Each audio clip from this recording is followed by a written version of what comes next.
Last time, I showed you some of the coolest details in LEGO Star Wars sets, and we all know that theme is packed full of references. But a theme that people usually skip over is LEGO Minecraft. LEGO Minecraft has some of the most insane play features, Easter eggs, and references to the video game I've ever seen. So today, I'll be showing you 22 that I think you need to see. And the first one is in the Jungle Temple set. Just like most sets in this theme, it isn't the prettiest, but it's got an insane play feature that's taken straight from the game. If you've ever ended up in the jungle, I'm sure you've run into a temple at one point or another. We all know about the booby traps that are waiting for you in there, but there's also a puzzle that lets you bypass all of them. The only problem is that it's really hard to solve, and because of that, it's made a pretty big name for itself over the years. So when LEGO made the Jungle Temple set, they had no choice but to put that same puzzle in the set. Just like how it works in game, once you solve it, you get a free pass to the loot. And as cool as this is, it's not even close to the coolest in-game function brought over to LEGO.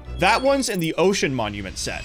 Do you remember the first time you saw someone with an underwater house? That was literally the coolest thing to me when I was a kid, but it's a lot more simple than I thought. All you need is a sponge, and once you place it, the water gets absorbed and turns into air. And you can actually recreate this in the Ocean Monument set. This corner piece on the right is removable, and that's where you can find the sponge. Once you have that, you can connect it to the single stud plate at the top of the waterfall. And just like that, the sponge soaks up all the water. In my opinion, this is by far one of the coolest play functions in the whole theme. But did you know that LEGO designers made a minifigure to honor the origin of the creeper? Fun fact, the creeper was actually never supposed to exist. The creator of the game was trying to make a pig, but messed up the coding and ended up with the design we've always had. But how did LEGO reference this? Well, if you buy the creeper set, it comes with a pig minifigure in the shape of a creeper. When you build the set, it's technically supposed to go inside the creeper's head, but I don't know. I think a minifigure this cool needs to be on display.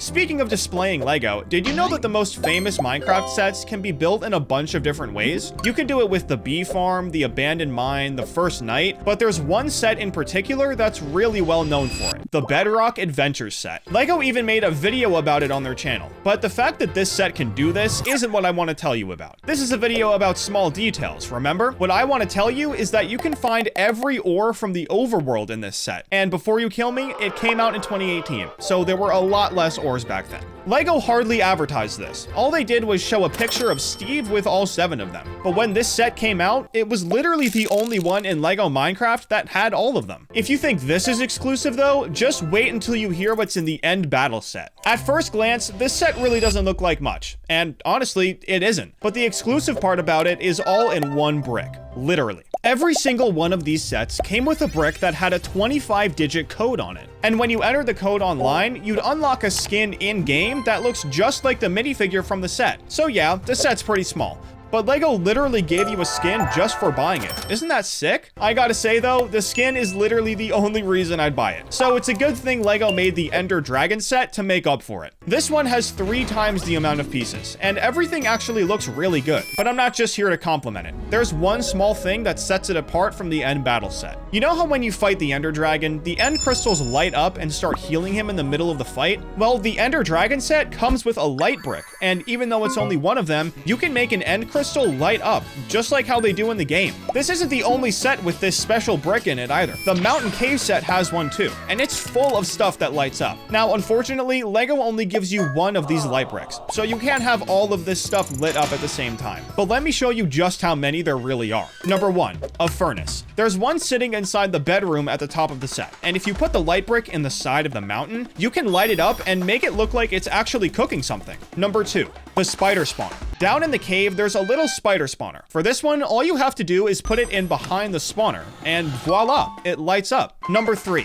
lava. Along with the spider spawner, there's also some lava down in the cave. And obviously, lava needs to be bright. So if you put the light brick in from the front of the set, you can make it shine. Number 4, torches. There are 2 torches you can bring to life in this set. And for one of them, the spot to put the light brick in is actually right next to the lava. Once it's in place, it lights up the torch on the outside of the cave entrance. But where's the other one? Well, this one is kind of 2 small details in one, but there's a dirt wall that can be completely taken out of place. Inside, there's a little makeshift room, probably because someone couldn't make it back to their house before the mobs came out. But you can make this torch light up too. The 5th and final thing that lights up in this set is redstone. If you make your way back back into the cave, you'll see some redstone near the lava. Again, this is one that has to light up. So to do that, just put the light brick in from the outside and watch it do just that. Clearly, LEGO went pretty hard with these light up spots. But another thing they love adding to Minecraft sets are secret spawners. And no, I don't mean spawners like the spider one in the set I just showed you. I mean secret ones where the mobs just jump out at you. The first one is in the Iron Golem set, and honestly, when I look at this set, I really can't tell where the spawner is, but that's because it's hidden really well. This build with a pumpkin on top is actually how you make an Iron Golem in-game. So when you push it back, an entire plate lifts up, and a golem spawns in out of nowhere. See what I mean? This spawner was hidden really well. Let's look at another one. There's a secret zombie spawner in the dungeon set, and again, it's super hard to spot. See this zombie in the back corner over here? Well, you can actually flip the entire part he's standing on to the outside of the set. Once you do that, he makes for a pretty good jump scare. The last spawner I want to show you though is in the skeleton dungeon set. And if you couldn't tell by the name, it's a skeleton spawner. Just like the zombie spawner, the part the skeleton is standing on in the corner can be flipped to the outside of the set. Only this time, it rotates instead of flipping upside down. Once it's gone, the set barely looks any different. So when you flip it back around, it makes for a pretty good secret spawner. LEGO really likes adding little play functions like this. They want the people who buy these sets to play with them, not leave them on display. Another way they make sure of that is by using knobs, and you can find one in the Deep Dark Battle set. This set takes place in the Deep Dark biome, and what happens when you take a wrong step here? The Warden steps in. Whenever he isn't aggroed, he's hiding underground, waiting for someone to piss him off. And when he does get angry, he pops out immediately. So to recreate that, LEGO added a knob to the side of the set that pops the Warden out when you turn it. It's a really simple feature, but it really shows that LEGO cares about recreating the game in real life. Another set with a slick little knob is the Coral Reef set. This set is tiny, so it must be pretty easy to see the knob, right?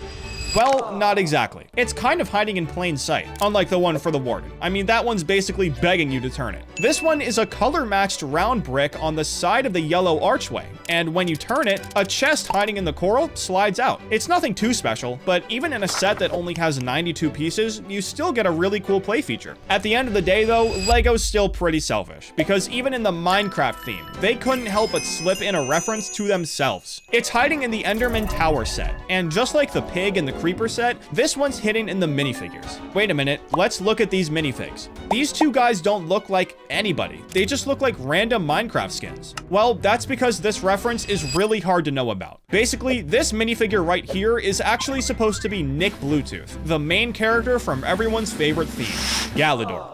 LEGO named this minifigure the Dimensional Defender, hinting at the fact that he isn't from the Minecraft universe. So even though it's a pretty hard one to know about, when you put the two side by side, yeah, that's definitely Nick Bluetooth. If we're going to talk about different dimensions though, I have to show you this ruined portal set. The whole point of this set is that it's a broken nether portal that needs to be put back together. Just like the game, everything you need is around you. All you have to do is put the stuff in the right places. You can use the obsidian bricks on the side to put the actual portal back together, and then you can use some cobblestone to make it all symmetrical. Unfortunately, this isn't actually Minecraft, so it's not like you can take some flint and steel to this thing and watch the portal spawn in. But you can lift the solid gray pieces on the side to make it slide up from the bottom. As much as I wish there was some way to use flint and steel to make this happen, this is still really sick. Wait a minute, now that I think about it, I haven't shown you any Easter eggs with animals, and there are definitely a few of them in LEGO Minecraft, so let me do that really quick. In the Pirate Ship Voyage set, you can find a funny little camel. And what's the one thing about camels that makes them super popular?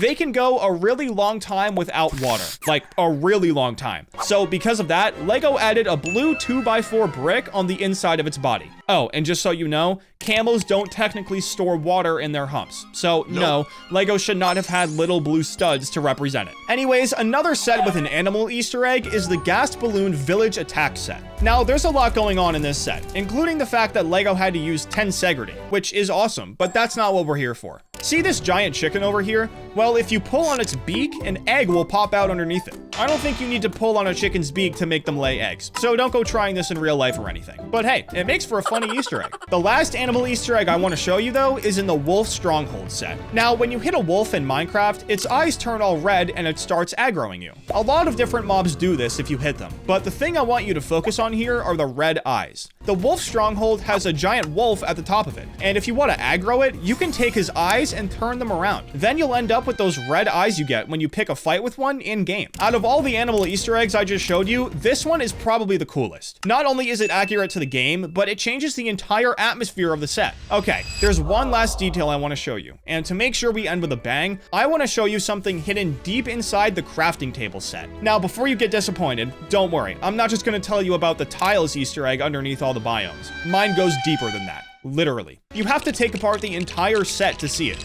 But do you notice anything about this color scheme? There are only a few colors here, but that's because they represent the lava and bedrock at the bottom of every world in Minecraft. The designer of this set really wanted to impress people, and as if he didn't do it already, this Easter egg just moved it up a notch in my book. But what was your favorite detail in this video? Be sure to let me know down in the comments, and don't forget to subscribe.